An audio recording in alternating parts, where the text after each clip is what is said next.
Sometimes I wonder what the heck I got myself into. Sometimes I think about absolutely nothing. Sometimes I float. And buddy, I mean float. Without even trying. I could drift away. It's beautiful. Like a damn balloon at the World's Fair. Pretty soon, it all drifts away. And I find myself somewhere else entirely. And then subsequently, something grabs me. Drags me down a tunnel that I don't remember. And it's a long tunnel. Great. I see a boy. I forget my name, my life. My flesh simply abandons me. And I'm nothing. I'm nowhere. So look at my hands. They're my normal hands, which means I'm not dreaming. So I say to the guy, let's get down to the place where we're going. Let's get down to business, man. Everything is a daze as we slowly spiral into a totalitarian, technocratic dictatorship. Welcome back, beautiful and amazing human beings. This is Ukadowski of WeAreChange.org. My goodness, is the political situation getting absolutely absurd and, of course, more dangerous for anyone standing in the machine's way, which we're going to be talking about with the latest raids on Giuliani. Concerning news from Germany and the United Kingdom when it comes to the evisceration of people's personal liberties and freedoms. But before we do that, plus a lot more, the clip that we played in the beginning of this broadcast was by a new YouTuber called Post America. Definitely go check her out and subscribe to her channel. She definitely does not have enough subscribers, and she makes very interesting, artistic, thought-provoking content that is pretty trippy, to say the least. Now, when the mainstream media news establishment in the United States is not knowingly spreading fake news and mistrust in the entire system, they are now, as the Washington Post announced, no longer, quote, fact-checking the President of the United States. And that statement, I think, is true not only for the Washington Post that announced that they're not going to be keeping a database of all fact checks against the president, but I think it's by and large true for the large swath of the media that has gotten rid of their previous boogeyman, the previous president of the United States, and now they're looking for a new one. And now, largely left unchecked by the media, the Biden administration is joining the media, criticizing and going after podcasters that, of course, present an alternative viewpoint to their dogma, as, of course, we see the latest attacks by Biden officials going after Joe Rogan, asking him if he became a medical doctor when no one was looking. Now, if we're going to start asking for medical degrees to comment on current events, I definitely think we should definitely start off with individuals like Bill Gates, who doesn't have a medical degree. He just has a lot of money and had a very close relationship to individuals like Mr. Epstein, who was a former eugenicist. Now, who knows? Maybe we're not far away from a system that's already in China where you need government permission and a special piece of paper that allows you to talk about politics and other related issues. As of course here in the United States, you face a huge swath of attacks and censorship for even discussing a medical procedure. And regardless of wherever you stand on this medical procedure, whether you like it or not, it is important to note that this procedure that some businesses are making mandatory is set to gain an industry a lot of money. An industry, of course, that also has a criminal past, as even the U.S. Justice Department released a statement a couple years ago announcing one of the largest healthcare fraud settlements in its history, with Pfizer paying a $2.3 billion fine for fraud. Now again, I'm not saying anything, YouTube police, I'm not saying anything about this medical procedure. I'm just talking about the industry that it's coming from, that we should have some questions about, that we should have some conversations about, that should be censored or squashed, since of course all we get is advertisement for it, and also bad representation of it, as of course perfectly exemplified by Glenn Greenwald, who talked about the President's State of the Union address being a representation that of course contradicts the narrative that big government and big pharma are trying to push. And images like this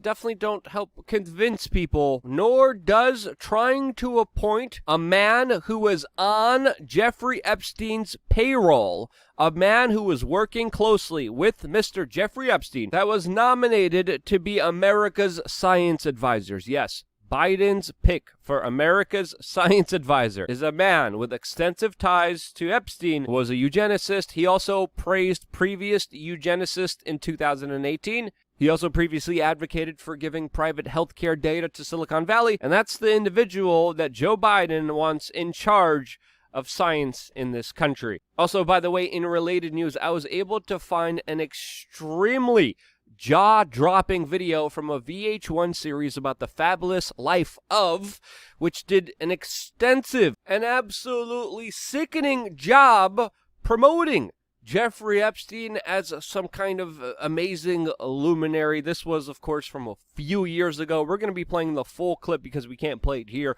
on LukeUncensored.com. Again, I was absolutely shocked what VH1 put out there to the general public, even going as far as to saying that Jeffrey Epstein was a friend of VH1. All of that, plus a lot more, plus a lot of good news that happened in Florida and in Arizona that we're going to be sharing extensively on LukeUncensored.com. Costs you 50 cents a day to join. A lot of people are really happy with the services I provide on there. I'm really happy to be able to express myself freely without any worries about censorship, and the stuff I have to say on there is absolutely important. And this is sort of like my own secret society that I'm starting up here. So yeah, check out the video that will be coming out later on today on that platform. Now, when it comes to the most popular president in the history of the United States, the president that received more votes than any other president in recorded American history, Joe Biden gave, of course, his widely popular address to the nation, which surprisingly got a lot of downvotes on YouTube. If you go to the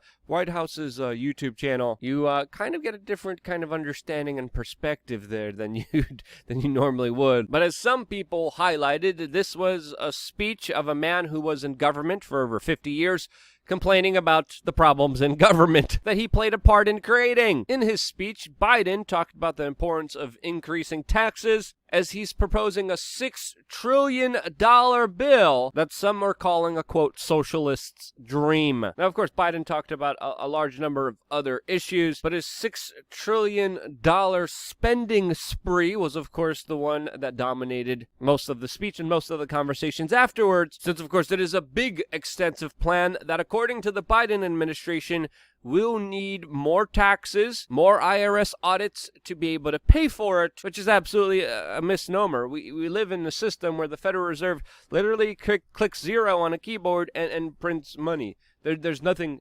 backing the dollar. Whenever big multinational corporations, whenever the big banks want a handout, want a bonus, they get it from the Federal Reserve. There are no taxes collected. The money's literally made up out of thin air. So Biden's argument that we need to control, regulate, tax, and to take away more money from the citizenry to pay for these programs is absolutely not true. Taxation, as of course to even many other prominent politicians like Michael Bloomberg, are a way of keeping the population in control. Again, I didn't even say it. These are ideas and epithets shared by individuals like Michael Bloomberg. Now, to enforce those taxes, to enforce the government coming in and taking away the wealth of the people, you, of course, need people with weapons and police officers to, of course, enforce this entire system. Police officers that, according to some political scientists, are going through loyalty tests, and many of which are being suspended for espousing certain political beliefs or even telling jokes. This, of course, specifically targeting police officers of a certain political affiliation.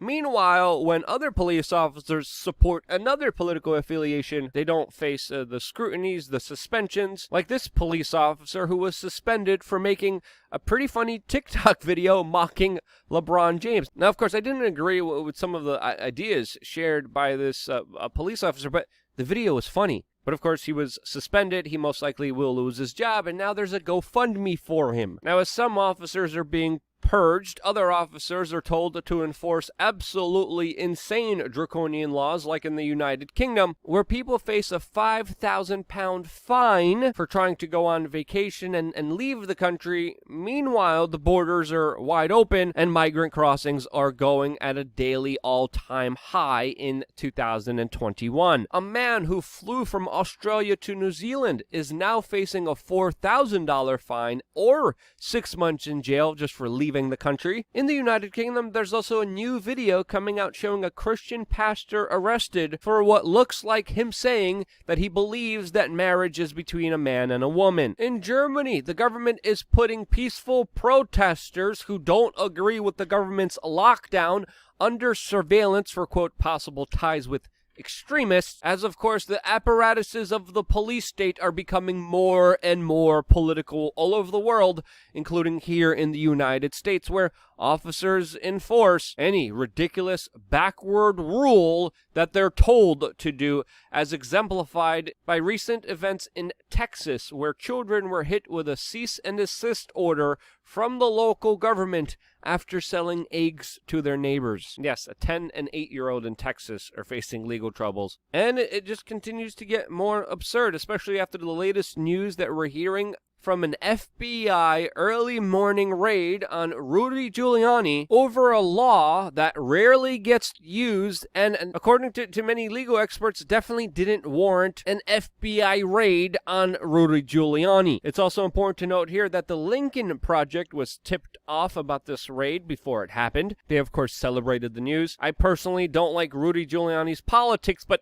it definitely seems what's happening here is extremely political, as of course many Rudy Giuliani's electronic devices were confiscated, all except for one that had Joe Biden's son's laptop on it, a hard drive that the FBI refused to take into custody, even though Rudy Giuliani said that there is some unspeakable images. We can't even mention what Rudy Giuliani said was on that hard drive related to Hunter Biden and some young children. Serious, of course, allegations that the FBI should be taking seriously. They decided not to, and it definitely looks like they are becoming more and more political, as of course still to this day, many protesters who participated in the January 6th event are still being held in solitary confinement. Many are denied bail. Some are even accusing correction officers of torture, as of course other protesters who also attacked federal buildings, some of them even tried to light federal buildings on fire, are quietly having their charges dismissed in Portland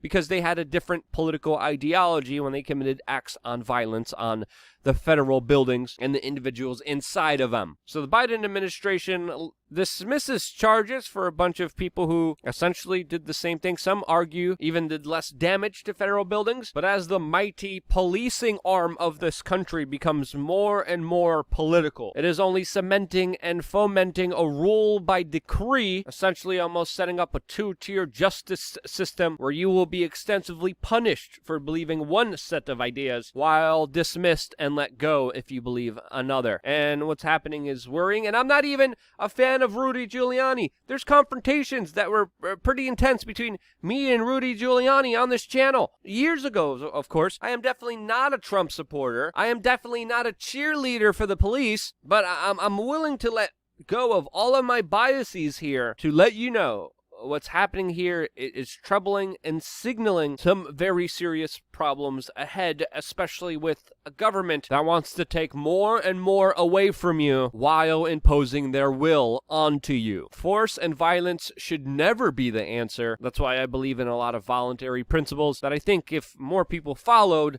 the world would be a better and more peaceful place. But that is just my own personal opinion for my own personal biases that I am sharing with you here on this independent media organization that still somehow exists. Something strange happened to this channel where our views have been cut in half. Could be because of the nice weather and more people going outside. Could be because of the algorithm changes or some kind of finagling. Could be because I said a bad word, which, again, I'm doing my best not to do here. LukeUncensored.com is really where all the fun's at. But, yeah, you guys sharing and participating and getting this video out there is absolutely crucial to this independent media still continuing to operate. If it wasn't for you guys doing that, I wouldn't be here, and this is why. I love you guys. Stay tuned for more here on We Are Change. WeAreChange.org.